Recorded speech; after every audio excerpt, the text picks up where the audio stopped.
Good morning, it's Sylvia here. I don't know, that's weird.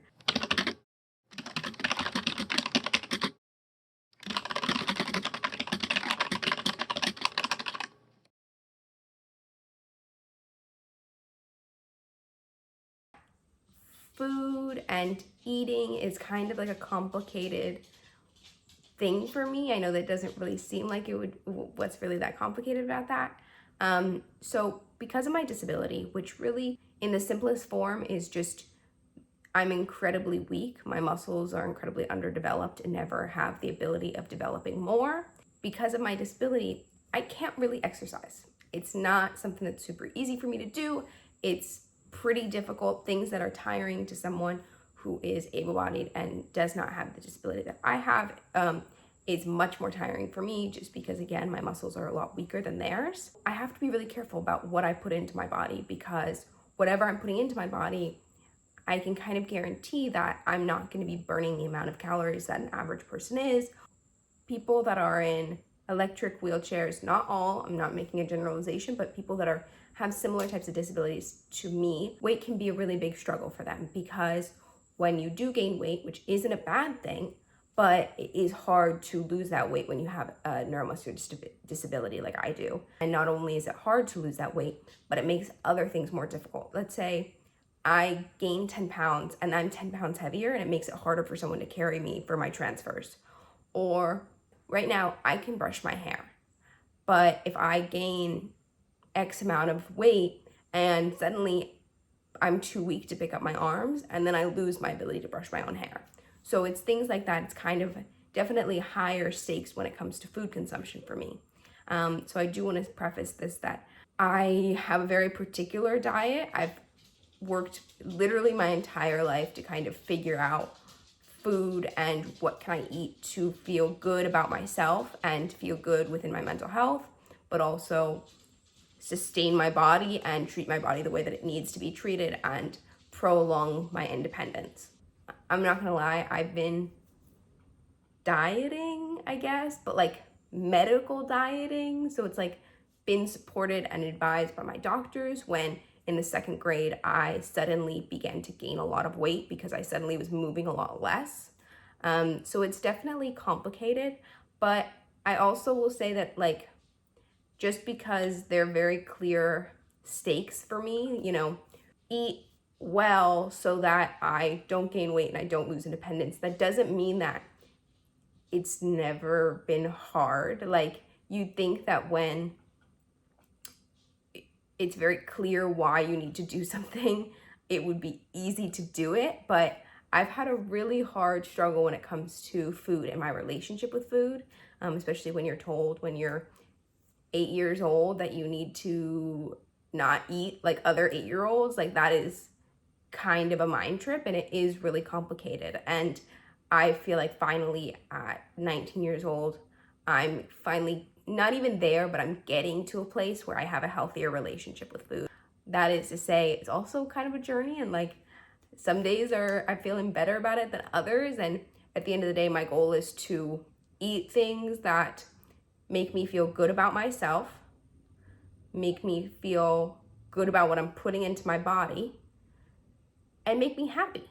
Because also, like, food can be fun and it's important. It's something to enjoy, and cooking and baking and eating with others, like, that's a really big part of my life, and part of my family. And so it has been complicated in figuring out what is right for me, and also how to still enjoy something that is incredibly stressful and feels kind of like a minefield. I also want to note that I put in a lot of effort to eat healthy, but healthy eating means different things for different people because everybody has different bodies. I do want to preface that what is healthy to someone else, like me with my very specific needs as someone with my very specific disability, is not what's healthy to my sister who is much more active than I am, who's much taller than I am, who exercises regularly. Like, everybody has different needs, and everybody should be eating different things. And just because I'm eating certain amounts or certain foods does not mean that I'm telling you or shaming you that this is what you should be eating, because I love these videos, but I also know that they can be a source of anxiety for other people, and I really don't want anybody to feel bad after this video because they're not eating the amounts or the things that I'm eating every day. Take everything in this video with a grain of salt, I guess is what I'm trying to say. So that being said, it's time for breakfast. Okay, it definitely is later today than I normally eat breakfast. I typically get up 8 a.m. pretty consistently every day because my mom teaches and she starts class at 9, so she has to get me up before she starts class. I'm a huge fruit eater. That was weird. I'm a big fan of fruit. I really like it. I pretty much always start my morning with a piece of fruit. What fruit I eat definitely fluctuates. Right now I'm really into mango, so pretty consistently every morning I have a mango for breakfast.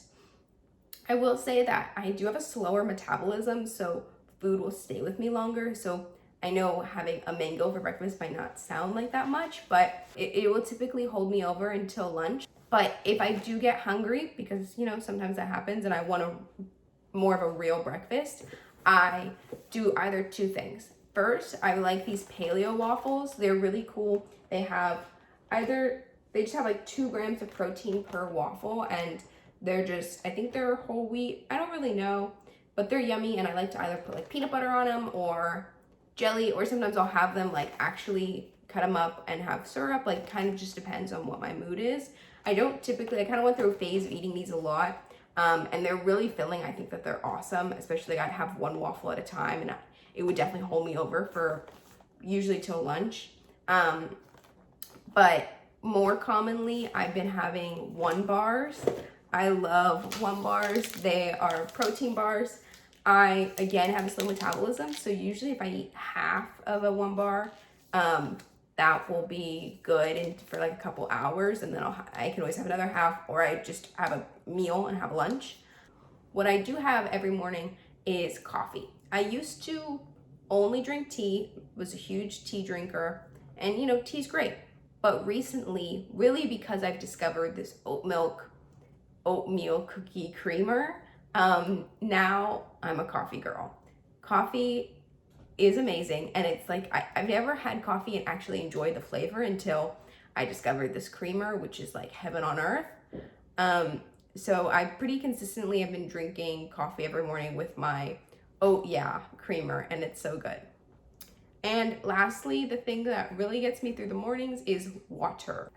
Because I'm home right now, because like shelter in place, and my mom is home all the time because also shelter in place, it makes it so that I can go to the bathroom really whenever I want, which is not something that I've always gotten to do. When I was at school, I kind of had to regulate my drinking because I wouldn't be able to go to the bathroom until 3 o'clock in the afternoon every day. So I was going between 9 a.m. and 3 a.m. without using the restroom, which I know probably sounds really bad, but PMATH is a thing. You kind of just like figure it out. It's not as bad as it sounds. I mean, it is, but you get used to it. Hi, so I brought up a really important term, PMATH, but then I didn't really explain it. So just so you know, PMATH is a term that's kind of used within the disabled community, especially by people who have mobility impairments and need assistance going to the bathroom. PMATH is the amount of time that you have estimated based on your body between drinking something and needing to go to the bathroom. A lot of places aren't accessible, or people have various specific needs based on their very specific disability. A lot of times people with disabilities either can only or feel the most comfortable going to the restroom within their own home. I personally have a really hard time using the restroom if I'm not in my own home with my own equipment. So PMATH is a term that is used that basically I've spent my whole life only drinking liquids when I know that I will be able to be in a place where I can use the restroom X amount of hours after I've had those liquids. Okay, bye. So I'm really taking advantage of the fact that I can just drink water whenever I want, which is a really big luxury to me. So that's pretty much a typical breakfast for me. Yeah, so I'm going to eat my mango and I will see you when I'm hungry.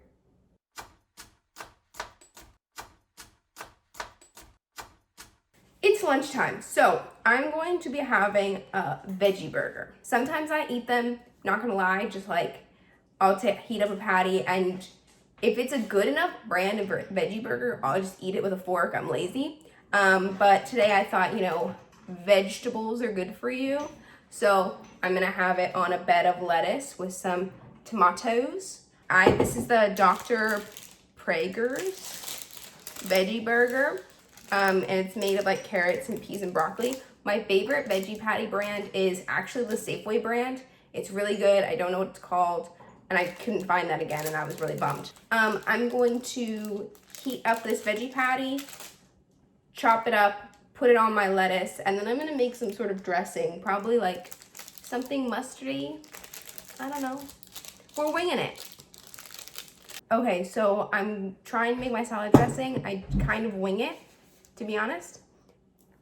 As in, usually, and this is the first time I'm making it, because honestly, I definitely get babied by my mother and she makes a lot of my food. So I'm gonna take half a spoon of mustard, some vinegar, just like half a spoon, and then 2 spoons of olive oil. I added some more mustard and some more vinegar, really just to taste. It was way too oily and gross. So I'm gonna put this on, and then I'm going to put my patty on, and then hopefully this is gonna be a delicious and nutritious salad. Yum, appetizing. Awesome. My salad is done. You can't really see the patties because they are very green, like the lettuce. I'll let you know. I'm honestly not sure how this is gonna taste. I think it's gonna be fine. To be honest, I try to eat vegetables at lunchtime because just vegetables are good for you, and I can kind of not get it out of the way, but like I definitely try to eat my vegetables in the day because I kind of get lazy the longer the day goes on, but that doesn't always happen. So I'll see you next time I'm hungry. Hey, okay, so I finally got out of my pajamas. To be honest, I don't know if I would have gotten out of my pajamas if I wasn't filming this video. Probably not, but doesn't matter. I did it anyways. And I'm really excited because I just got some very fun packages. They are also covered in soot because the world is burning. Well, the West Coast is burning. I ordered from Depop for the first time and honestly wasn't planning on ordering anything, but I saw this and I just could not resist. I felt like it was too perfect for me not to order this. I'm hoping it's not too small. It was definitely gonna be a little tight, but that's okay. It's this really cute blue tank top, but it says "got muscle" on it, which I personally think is hilarious because I don't got muscle, but that's okay. I just couldn't resist. I mean, like, this is the real moment, okay? So something that you probably don't know about me is that I'm a Lego enthusiast. I know, can I get any nerdier? Puzzles, Legos, like what else? But Legos are great. I really like the architectural Legos that are like 1,000 to 2,000 pieces. So much fun. You can see in the background over here, that's a Lego that I've done. They're really fun. They're a blast. The issue is that they're super expensive, like crazy expensive. And so I don't really buy Legos very often because I can't really afford to sustain that hobby. Especially puzzles, you can redo them. Legos, you can't really do them again. But I heard about this really cool website that's not like, it's definitely not Legos, but it's something else crafty. And so let me show you. It's like the box is, oh my God. The box is completely falling apart. Look at this. Look at this. It's like What the? I mean, I guess it doesn't matter, but it definitely makes me a little worried. Anyways, it's called like a tiny house, and oh my, the insides are falling out, and it's a kit to make this really cute tiny house. But I'm a little concerned that it's arrived to me in kind of this state of destruction. I don't know. It looks like it's been like beat up. So, okay, I know I'm just full of contradictions, but look at it fits. I don't know. I feel like this is the epitome of jokes. Great. I love this. This is my new favorite shirt. I'm only wearing this from now on. Got muscle? No. Hello. I've been busy just getting some work done, but I'm hungry. So one of my favorite things to do for a snack, if I don't do like an apple with peanut butter, that's a great snack, or Skinny Pop, I love Skinny Pop, are string beans. I love just string beans that are boiled. They're really good, especially if you make like a dip for them. So the dip that I have is actually, I made it because I eat string beans a lot, so I already had this. It's really similar to the dressing that I had today, except it's a little less vinegary and a little more mustard, and it's thicker. And it's the mustard I used for my dressing this morning was seedless, but this has seeds. So it's, I will see you for dinner.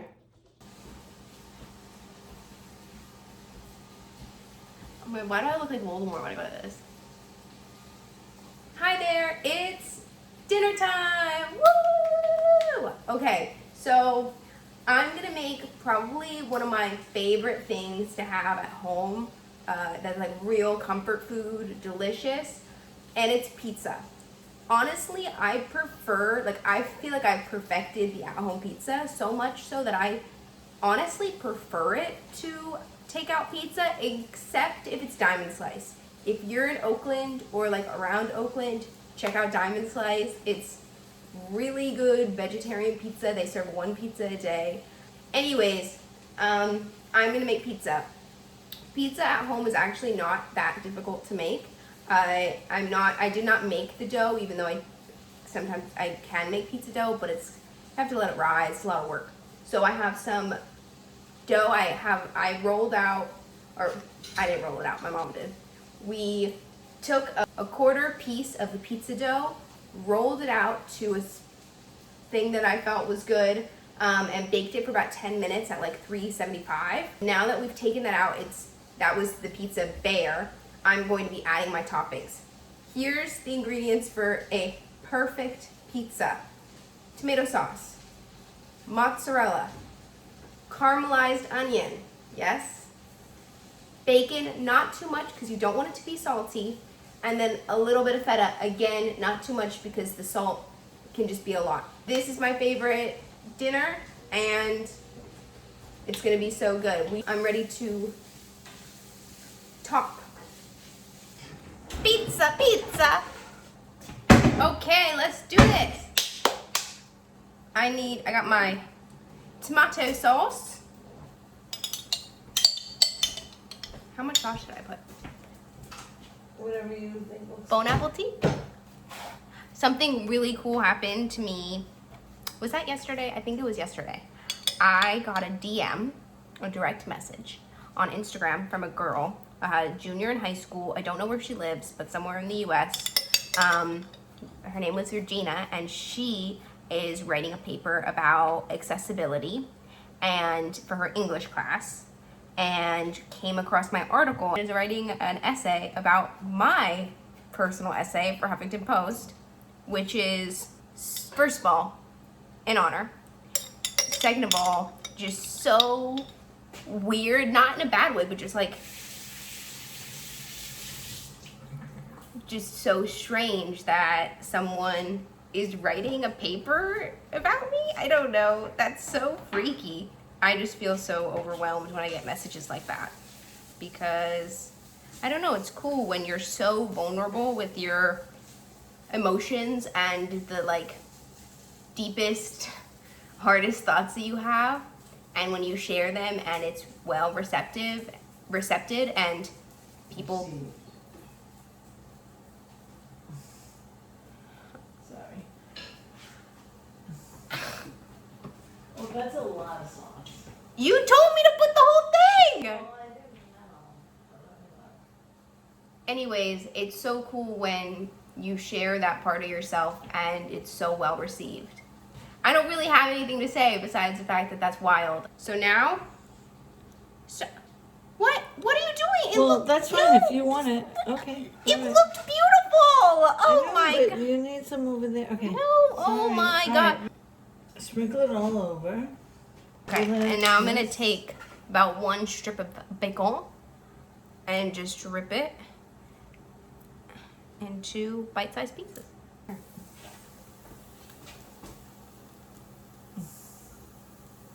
I feel like It's beautiful. my hunk of feta. Okay, so I'm gonna take some feta. Again, with salt, you wanna be kind of careful because I already added some bacon. And I just kind of like to do just like bites. So this is my pizza. I'm gonna bake it for like 10 more minutes. I'll show you what it looks like after, and then I'm gonna eat. And I will see you later. Okay, the pizza just came out. It looks so good. I'm so excited. I'm gonna go eat this and be happy. I don't think I've had a chance to show you my cat yet in any of these videos. This is Sammy. Sammy, he lives here, but he also lives outside a lot. Sammy, come on. One thing that a lot of people know about me is that I am a huge fan of Tootsie Pops. They're one of my favorite things to have for dessert. I also love ice cream, obviously, but one of my favorite like treats after dinner is a Tootsie Roll or a Tootsie Pop. People, honestly, I get made fun of for this, but like they are underrated, definitely. Better than normal lollipops because they have the like chocolatey thing at the center. They're just the superior, well, I'm not gonna say they're the superior candy because that's a little like, but they are definitely an underrated candy and one of my favorite treats.